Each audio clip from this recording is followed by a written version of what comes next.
Hello, everyone. Good evening. I welcome you once again to this lecture from the psychology module.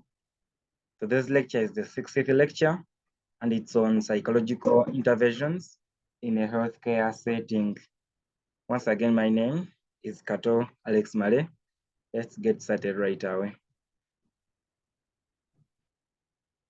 Today's lecture objectives, we have to define psychological interventions, discuss the importance of psychological interventions, to discuss the types of psychological interventions, understand their impact on patient outcomes, and understand the limitations of psychological interventions.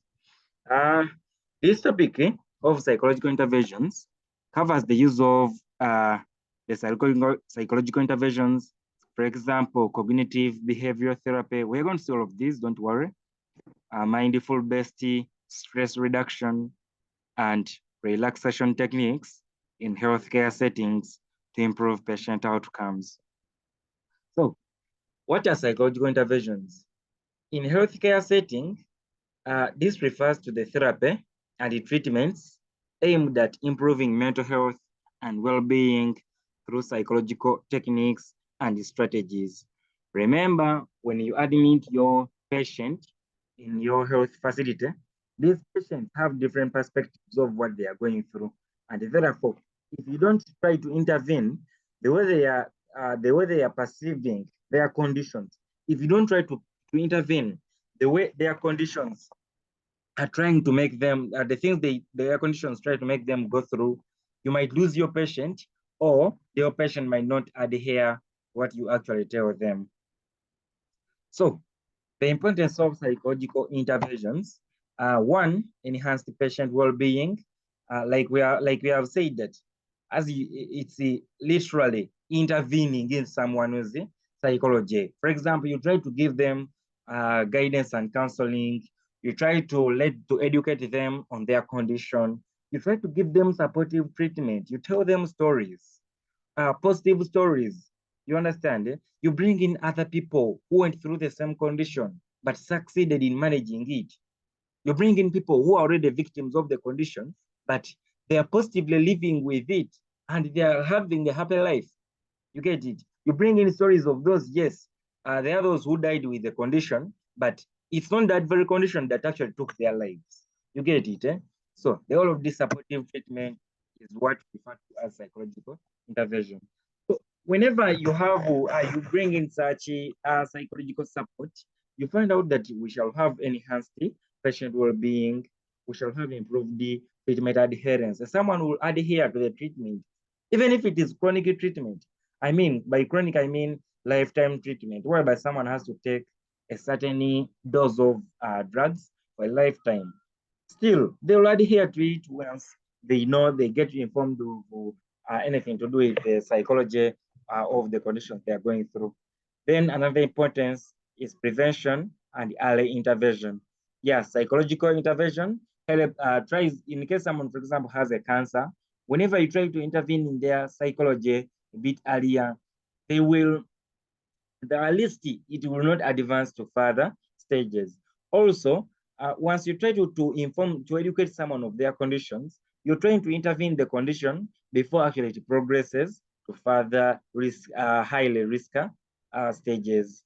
Then integrated care approach, psychological intervention gives an integrated care approach in a way that integration, as other doctors are trying to give in the other curing treatment, that is on the physical body, then psychiatrists are trying now to give in the treatment of the spirit, the spiritual treatment, the mind, the psychological treatment. You get it? Yeah. So as we are trying to bring in the physiology, the functionality of the body into normal, we are also supposed to bring in the psychological functionality into normal.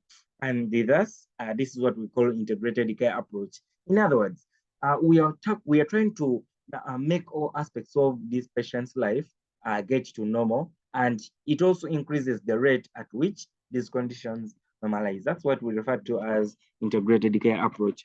Then cost effectiveness, you find out that whenever you try to manage someone who's mental health when they are your cases. You're trying to limit the costs they will require for further treatment. That is, in case the psychological issues are to cause further problems. Another importance is it supports patient in coping with illness and the treatment. You see, giving social support, it is highly recommended in a way that it is rehabilitative. You get it? Your individual, like we said, it improves the adherence to treatment, but it also improves compliance with the doctor's directions. You understand?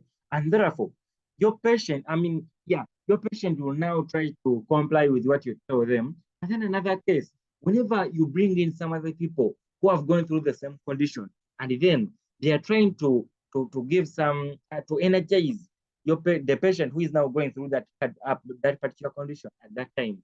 These patients at least will feel that sense that they are not so much at high risk, and then also they will try to cope up with the condition and also the treatment in a way that even if it is a chronic treatment, they'll have no much challenges with it, and they will comply according to what you directly tell them. Uh, Types of psychological interventions. We have 5 of them. This is their list, but I gave them details in the subsequent slide. The cognitive, the mindfulness-based interventions, the IPT, psychodynamic therapy, and then the group therapy.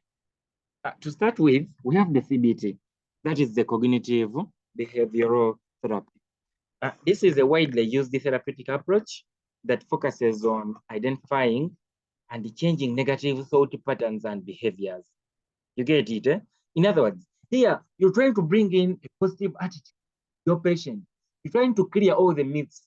Remember, this patient, once they become cases of that particular condition, they have the information they have been hearing about that condition before. That once you get this condition, you're only waiting for the day you'll die. You must eat everything that belongs to you before you actually die. You might die in the next 4 hours. You understand? Therefore, these myths they try to create a certain negative attitude, a certain negative mindset into this patient of yours. You understand? Therefore, if you now use the cognitive behavioral therapy as a psychological intervention, you're trying to create a positive mindset into your patient, and this you are like as well. It facilitates the treatment and coping up process. It is also rehabilitative. This method is effective in treating various mental health conditions. For example, anxiety disorders. Anxiety, we said, is the same as fear. You get it? Yeah. Though fear, the difference between the two is that fear comes in when what you're fearing is being seen. You get it? Yes, what you are fearing, what you are afraid of is being seen. You can see it. It is tangible. But anxiety is that you're afraid of something, you fear something, but you cannot actually touch it. You can't even see it. You understand? Something just coming into your mind, and you're anxious of that particular aspect, that particular subject that is making you fearful. Another condition, depression, and also post-traumatic stress disorder. Yeah, these conditions, we shall have a chance to discuss these conditions. I have, in my previous lectures, I've been talking about them so much, and I guess some people are now wondering what they actually are. But we shall have a full lecture discussing these conditions. And then another approach in psychological interventions is this mindful-based interventions. Yeah, we have 2 of them. That is the MBSR and then the MBCT. The MBSR, that is mindfulness-based stress reduction, and then the CT, the cognitive therapy. These 2 involve practices that cultivate present moment awareness and then acceptance. You see, some people, you'll receive very many patients in your health facilities who you'll diagnose of certain conditions, and the patient tells you either if not you, the doctor, then your health facility has a problem.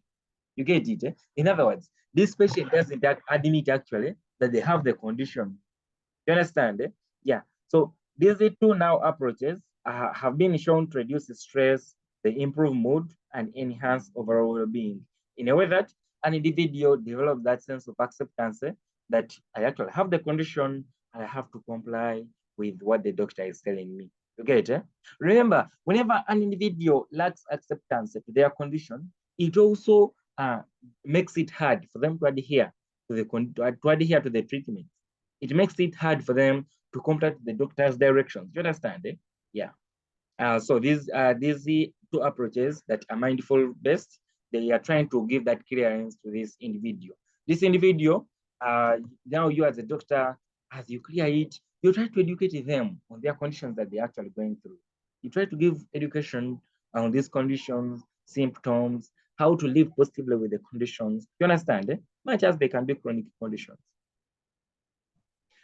And then we have the IPT, the interpersonal therapy. This is a time-limited therapy that focuses on improving interpersonal relationships and communication skills. Remember, some of the aspects of illness, we have discrimination in communities, and then, yes, we have discrimination. These members who have these illnesses try to be discriminated in the community. But also we have stigmatization. Themselves, they detach themselves from the community. You get it?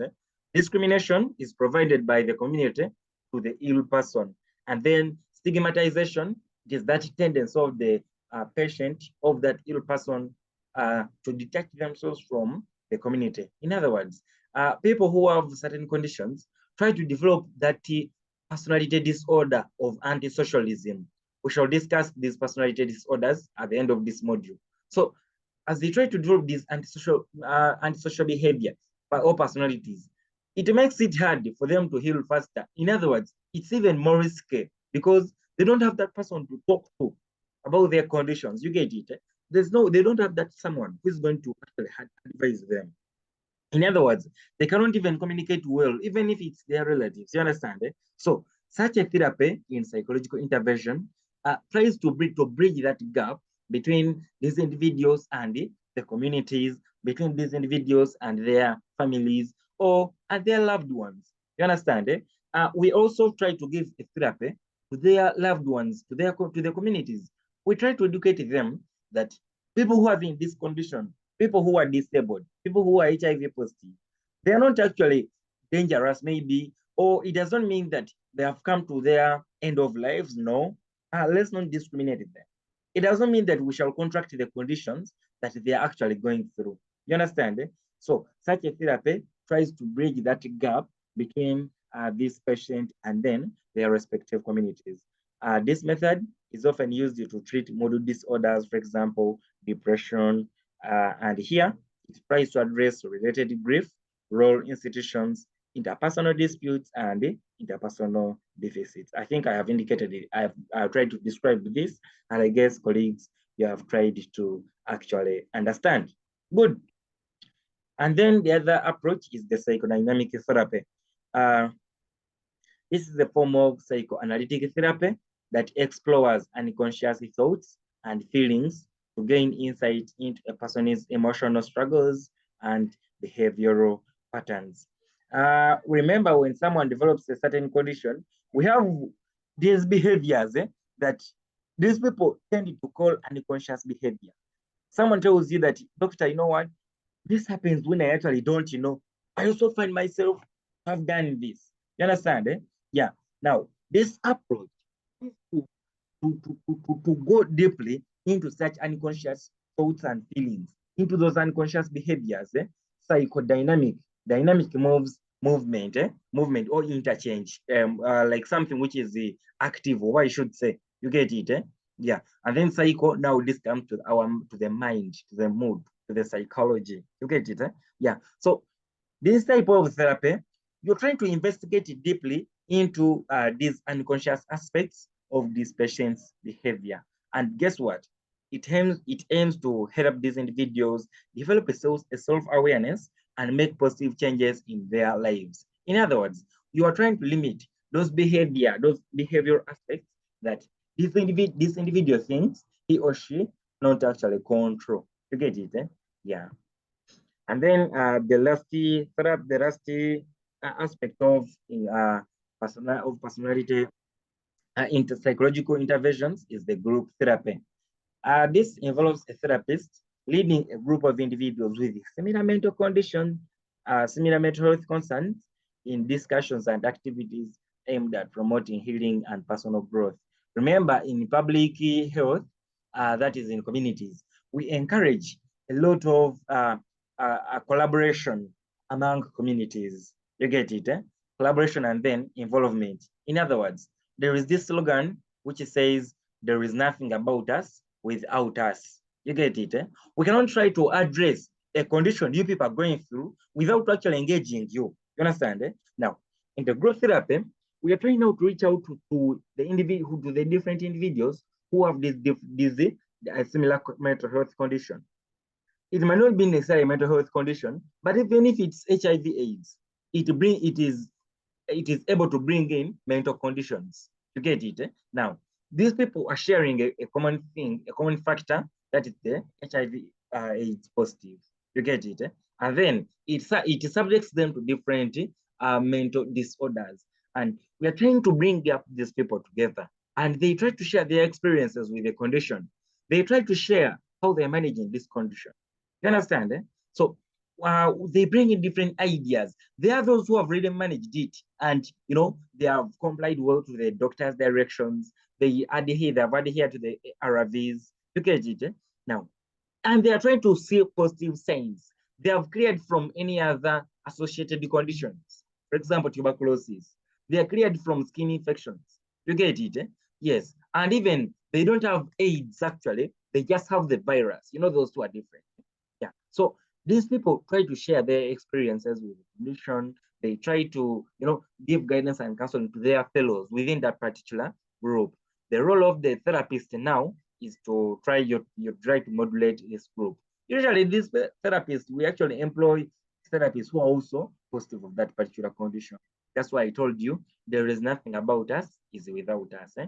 Yeah, anything that involves a certain group of people must have participants from that group of the people. So group therapy provides a supportive environment for sharing experiences, gaining perspective, and also building social connections. Usually, what happens to you, you have now someone to call, you have someone to talk to that, what, I'm actually going through this, kindly, how should I go about it? Have you ever gone through it? You're trying to ask that individual who you are in the same group with, and I guess you now try to get the importance of all of these methods of psychological interventions. Good. How do psychological interventions impact patient outcomes? One, enhance emotional well-being. Now, these are strategies of all the impacts of psychological interventions. Like we have said, emotional well-being, it is enhanced. This helps in trying to improve or heal from symptoms.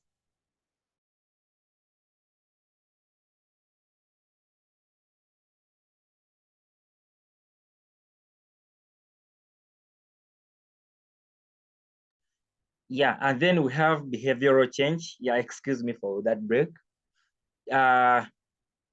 We have said emotional well-being and then behavioral change. Whenever we try to intervene in the mental status of these individuals, we actually try to change their behavior. Perhaps some of them had developed negative attitudes, like I told you about the condition they're actually going through. But if you're trying to have the psychological intervention, you're trying actually to create a behavioral change. You get it? Eh? They try to perform physical exercise. They quit smoking. You get it? Like now the example of the method of the group therapy. We can have those people or the group of those people who are smoking and they are, they are ready, they are willing to quit smoking. You get it? Eh? So if we bring them together, and this can easily support the behavioral change. You get it? Eh? Yeah. And then cognitive restructuring. Cognition is to deal with personality and thinking, perception, thinking, personality. You get it? So psychological interventions help in restructuring the way someone thinks, the way someone perceives the condition they're actually going through, the way someone behaves, the way someone, try to respond to the environment. You understand? Eh? Yeah.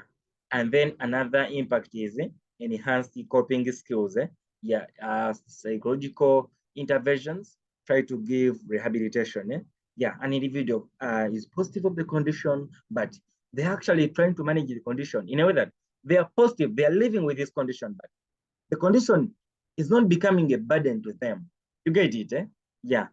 They cope up with the treatment. They cope up with everything that the condition requires. And then another impact is improved now quality of life. We have a relief of symptoms. Someone gets relieved of their symptoms. You get it, and their lives also come back to normal. You understand? This all comes about because psychological interventions try to give rehabilitation. And then limitations of psychological intervention. Now, what can limit us from having these psychological interventions in the healthcare settings? One, we have limited resources. Yeah, first and foremost, the trained professionals, that is the psychiatrists in charge of now psychological interventions. We have limited sessions in our respective countries, especially in the sub-Saharan area or region. And then stigma and misconceptions. Yeah, some people, we saw stigmatization. Yeah, now engaging people in a group therapy. Some people have that particular stigma of how can I go through that? You get it. The other antisocial personality has already taken them up. Lack of training and limited trained personnel. I've talked about this. And then, yeah, lack of training is hitting most of our medical workers. Yeah, so you people need training, not only in your aspect of nursing, your aspect of midwifery, you get it. You also need an extra training on psychological assessment and intervention. And then patient resistance. Some patients tend to be resistant to psychological interventions. In other words, they are very, very hard to be helped out. You know, some people are like, me, I don't like those things of I don't like those things of guidance and counseling. I feel demotivated. You get it? Yeah, we have all such cases in our healthcare setting. And then another limitation is limited evidence-based practice. In other words, that's why some people tend not to go for such services. Some people tend not to trust these services. Some people tend not to rely on the psychological interventional services. This marks the end of our presentation for today. The presentation has been on psychological intervention in a healthcare setting. I guess it has been a wonderful lecture, and I guess you have tried to understand. The following are the lecture objectives that we intended to achieve in this lecture of psychological interventions. I guess everyone has understood. Please try to concentrate on the lectures, the way we are presenting them. Try to understand. That is for the good of your professionals. Thank you, and I wish you a nice time.